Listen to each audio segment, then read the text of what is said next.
نحمده ونصلي ونسلم على رسوله الكريم أما بعد فأعوذ بالله من الشيطان الرجيم بسم الله الرحمن الرحيم الذين آمنوا به وعزروه ونصروه واتبعوا النور الذي أنزل معه أولئك هم المفلحون صدق الله مولانا العظيم۔ نہایت ہی عزت و تکریم کے لائق استاذی و استاذ العلماء حضرت قبلہ حضرت علامہ پیر محمد انور قریشی صاحب ادام اللہ فیوزہ، قابل احترام حضرات علماء کرام، قابل تکریم معزز و محتشم برادران اسلام، ہماری یہ حاضری ایک عظیم عاشق رسول، عشق و وفا کا ایک عظیم استعارہ، امیر المجاہدین شیخ الحدیث حضرت قبلہ حضرت علامہ خادم حسین رضوی رحمۃ اللہ تعالی علیہ، آپ کی یاد میں آپ کے اصالِ ثواب کے لیے یہ محفل پاک انعقاد کی گئی، اور اس بات کے اندر کسی کو کوئی شک و شبہ نہیں ہونا چاہیے کہ وہ ایک کامیاب زندگی گزار کر کامیابی کے ساتھ اپنے مالک کے حضور حاضر ہو۔ انسان دنیا کے اندر جو بھی ہے، کوئی بھی انسان دنیا میں ناکام نہیں ہونا چاہتا۔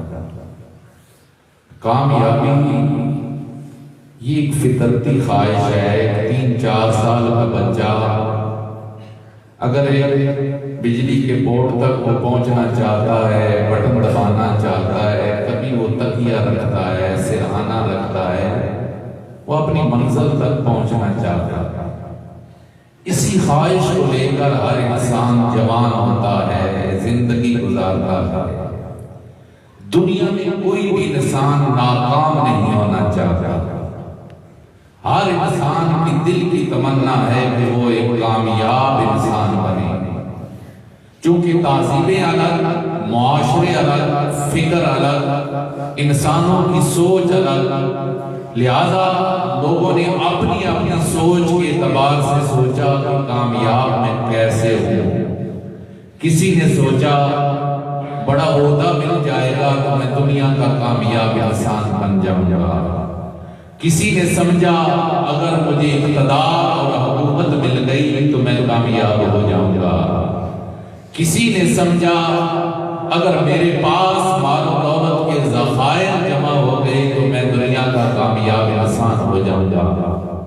لیکن یہ حق ہے، یہ سچ ہے، نہ دنیا کا حاکم کبھی ہمیشہ کامیاب رہا، نہ دنیا کا بڑا سے بڑا عہدیدار ہمیشہ کی کامیابی پا سکا۔ حکومتیں آئیں، چلی گئی، اقتدار ملا، چند روز رہا، چلا گیا۔ آپ کی آنکھوں کے سامنے ہے کل کے حاکم آج اپنی ماں کے جنازے کو کردہ دینے کی ہمت نہیں رکھ رہے۔ یہ دنیا کے اندر ہمارے لیے ایک واضح نمونے ہیں، واضح علامتیں ہیں۔ بادشاہوں کے دنیا سے جاتے وقت جنازے اٹھے تو کندھا دینے والے دستیاب نہ تھے۔ آج ان کے مزاروں پر اگر چلے جاؤ تو وہاں کوئی فاتحہ پڑھنے والا نظر نہیں آتا، ان کو یاد کرنے والا کوئی نظر نہیں آتا۔ دنیا کے اندر بڑے بڑے مالدار آئے جن کے پاس مال و دولت کے اتنے ذخائر تھے کہ اگر وہ ساری زندگی بھی تقسیم کرتے ختم نہ ہوتے، لیکن دنیا نے دیکھا، وہ دنیا سے گئے، ان کا نام و نشان مٹا۔ یہ ہاتھوں کی میل ہے، آتا ہے چلا جاتا ہے۔ حکومت اللہ کا قرآن کہتا ہے تِلْكَ الْأَيَّامُ نُدَاوِلُهَا بَيْنَ النَّاسِ، ہم دنوں کو لوگوں کے درمیان پھیرتے رہتے ہیں۔ آج اقتدار کسی کے پاس، کل اقتدار کسی اور کے پاس ہوگا۔ جو کل تھا وہ آج نہیں، جو آج ہے وہ کل نہیں ہوگا۔ لہذا پتہ چلا کامیابی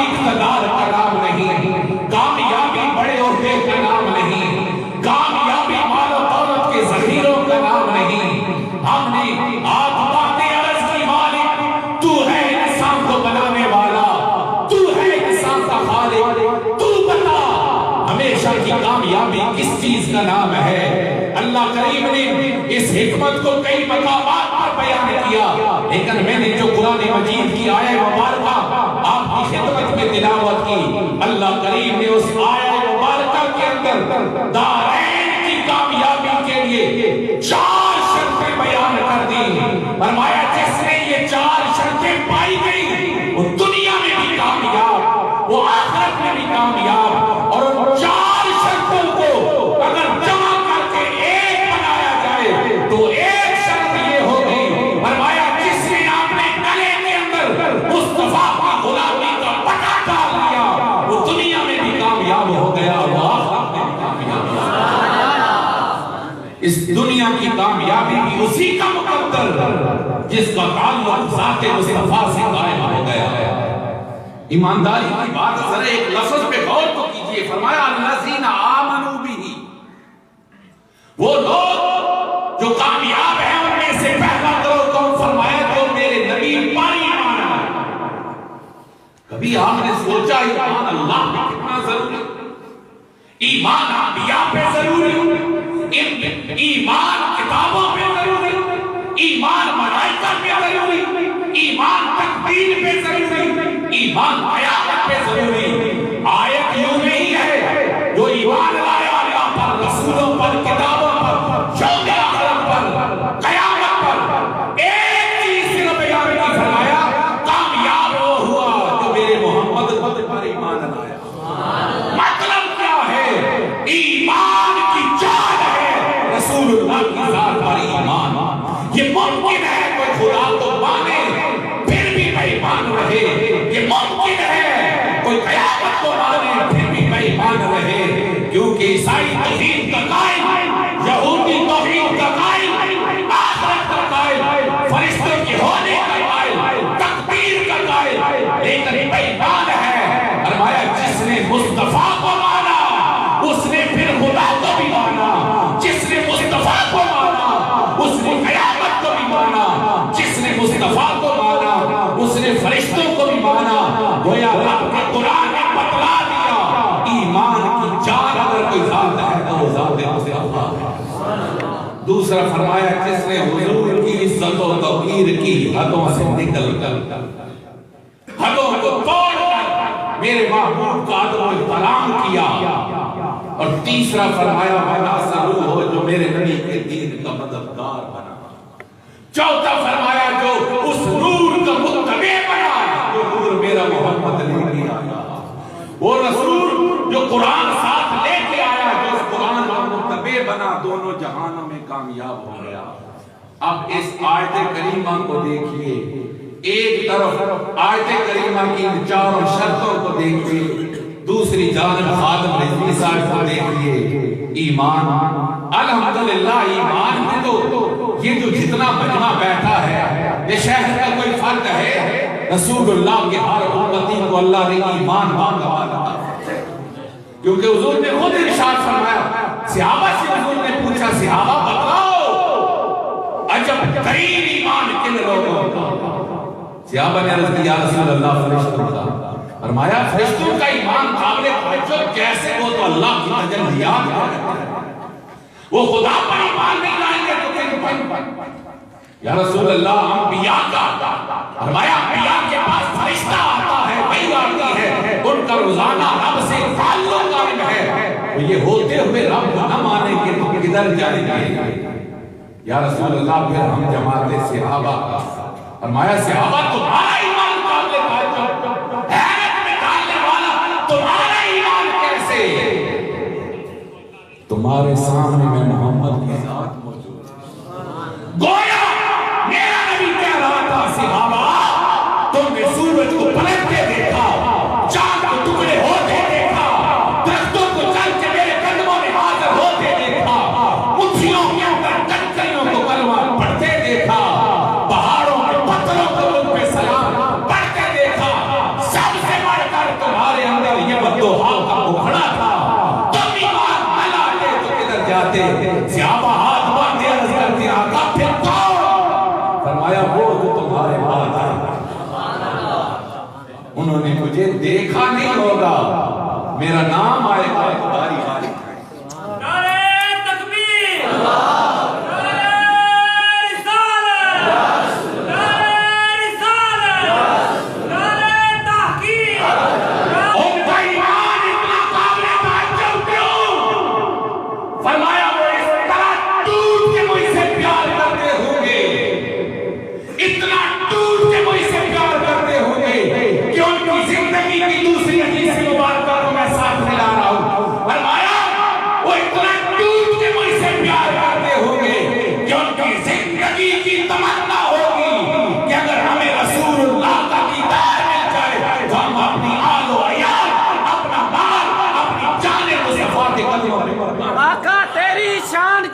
خاطر، آقا تیری شان کی خاطر، آقا تیری شان کی خاطر، انہیں ماؤں کی گودوں سے ایک ہی آواز کانوں میں پڑی ہوگی، میں صدقے یا رسول اللہ، وہ اسی عالم میں میری محبت میں تڑپتے ہوں گے. اس حال میں اگر تم خاتم حسین رضوی شیخ العرب کا ایمان دے، وہ رسول اللہ کے عشق میں تڑپنے والا، رسول اللہ کی محبت میں تڑپنے والا، اور اگر وہ کلپ دیکھے تجھے اندازہ ہو جائے گا، انہیں جانا، انہیں مانا، نہ رکھا غیر سے دام، للہ الحمد میں دنیا سے مسلمان گیا. الحمدللہ یہ ایمان رسول اللہ کی ہر امتی کو نصیب ہے. رسول اللہ کا ہر امتی اپنی جان کے بدلے رسول اللہ کی ذات کے ساتھ محبت زیادہ کرنے والا ہے. اور علامہ خادم حسین رضوی تو اسی ایمان کا درس دنیا کو دیتے ہوئے چلے گئے. دوسرا ہے حدوں سے نکل کر رسول اللہ کی تعظیم و توقیر. خادم رضوی صاحب کی اگر زندگی دیکھیں، ان کی جب سے دنیا نے انہیں جانا ہے، جب سے دنیا نے انہیں پہچانا ہے، طریقہ کار سے کسی کو اختلاف ہو سکتا ہے، لیکن وہ کمرے میں بیٹھا ہو، وہ جلسے میں شریک ہو، یا وہ پہلے کے اندر موجود ہو، اس کی زندگی کا ایک ہی بڑا مقصد تھا، وہ تھا ہم رہے نہ رہے رسول اللہ کی عزت رہ جائے، ہم رہے نہ رہے رسول اللہ کی شان رہے. اور اسی کے لیے ہم نے انٹرنیشنل میڈیا بھی دیکھا، اسپیشلی انڈیا کا میڈیا بھی دیکھا، باہر کی یورپ کی میڈیا کے اندر بھی ان کی ایک ہی بات کو بیان کیا جا رہا تھا. یہ بندہ بولتا ہے تو ایک ہی بات کرتا ہے، ہم اگر جان دینا پڑی جان دیں گے، کسی پہ بم پھینکنا پڑا بم پھینکیں گے، لیکن رسول اللہ کی عزت کی حفاظت ہم ضرور کریں گے. اور اسی کے اندر انہوں نے اپنی زندگی گزاری، رسول اللہ کی توقیر، عزت، ناموس کی پاسبانی کے اندر ایام زندگی گزارے، اپنے رب کے حبیب کی بارگاہ میں پہنچ گئے. فرمایا تیسرا ہے عناصر وہ جو رسول اللہ کے دین کے مددگار. ان کا بچپنا، آپ طالب علم پڑھنے آئے، آپ کے پڑھنے کے لیے آنا بھی یہ رسول اللہ کے دین کی مدد ہے. آپ کا علم دین حاصل کرنا بھی رسول اللہ کے دین کی مدد ہے. آپ کا مسجد میں امام بننا بھی رسول اللہ کے دین کی مدد ہے. آپ کا مسجد میں بیٹھے بچوں کو پڑھانا بھی رسول اللہ کے دین کی مدد ہے. اور میں یقین کے ساتھ کہتا ہوں، جتنا میرا نبی اس بات سے راضی ہوتا ہے کہ کوئی رسول اللہ کے دین کا مددگار بنے، اس سے زیادہ کسی بڑے کام سے میرے نبی کتنی زیادہ رضا نصیب. حضور کی سب سے زیادہ نظر کرم ان لوگوں پر ہوتی ہے جو رسول اللہ کے دین کے مددگار بنتے ہیں. خادم صاحب کا بچپنا، ان کا لڑکپن، ان کی جوانی، ان کا بڑھاپا، ان کی بزرگی، ان کا ویل چیئر تک آنا، ان کی ساری زندگی رسول اللہ کے دین کی خدمت میں گزری. کبھی مصلی پہ بیٹھے وہ درس دیتے ہوئے نظر آتے ہیں، کبھی منبر پہ بیٹھے ہوئے وہ خطبہ دیتے ہوئے نظر آتے ہیں، تو کہیں وہ پرانے پھٹے پرانے مصلی پر بیٹھے ہوئے بچوں کو دارا و یادربو کی گردانیں یاد کراتے نظر آتے ہیں. فرمایا کامیاب وہ جس نے رسول اللہ کے دین کی مدد کی.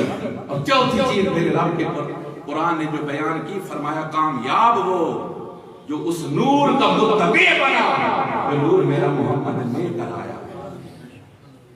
اب تو ان کا وہ وائرل کلپ ہے، وہ کہتے تھے قرآن مجید فرقان حمید کی الحمد سے لے کر ناس تک مجھے قرآن کا ہر سیغہ پتہ ہے.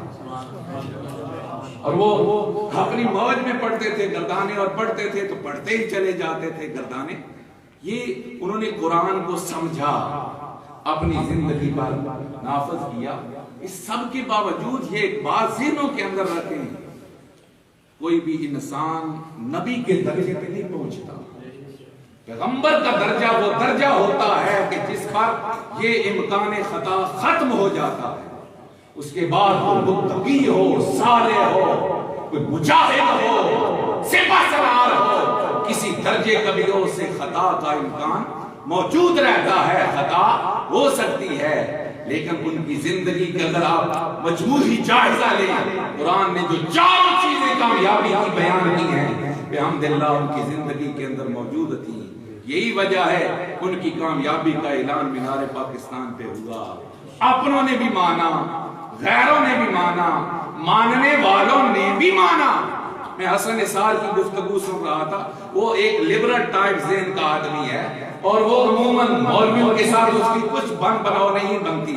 وہ کہہ رہا تھا مجھے اتنا اندازہ نہیں تھا کہ مخلوق خدا اس بندے سے اتنا پیار کرتی ہے، ورنہ میں بھی ان کے قدموں میں حاضر ہو جاتا. اور یقیناً وہ جنازہ بتلا رہا تھا کہ وہ دنیا سے کامیاب ہوئے. اور ہمارا ایمان ہے، یقین ہے اور رب کائنات کی ذات پہ بھروسہ ہے کہ وہ آخرت کی زندگی میں بھی انہیں یوں ہی کامیاب فرمائے گا. رسول اللہ کی نظر کرم نصیب ہوگی. اور یقیناً کوئی بات بہت سے بات ہماری ان ساتھیوں کے ساتھ، لبیک والوں کے ساتھ بعض معاملات پہ ڈسکس ہوتی رہتی تھی، طریقہ کار کے اندر ڈسکس ہو سکتی ہے، لیکن اس کا بندے کا جو نظریہ تھا اس میں کوئی ڈسکس نہیں. وہ نظریہ رسول اللہ کی عزت کی حفاظت تھی، رسول اللہ کی شانوں کا پرچار تھا، رسول اللہ صلی اللہ علیہ وسلم کے دین کا غلبہ تھا. یقیناً انہوں نے اسی معاملے میں اپنی ساری زندگی گزاری. مالک ان کی جمیع حسنات کو اپنی بارگاہ میں قبول فرمائے. اللہ کریم ہم سب کی طرف سے بھی ان کو اجر عظیم عطا فرمائے. میں انہی الفاظ کے ساتھ میرے استاد جی کی خدمت میں عرض کروں گا کہ آپ بھی اپنے ارشادات عالیہ سے بھی مستفید فرمائیں. ایک نعرہ لگائیے، نعرہ تکبیر، نعرہ رسالت، نعرہ تحقیق، نعرہ حیدری، تاجدار ختم نبوت. یہ ہر ایماندار کا محبوب نعرہ ہے اور اسپیشلی خاتم صاحب کا اور زیادہ محبوب نعرہ تھا. اس لیے ذرا پیار کے ساتھ سارے شامل ہو گئے.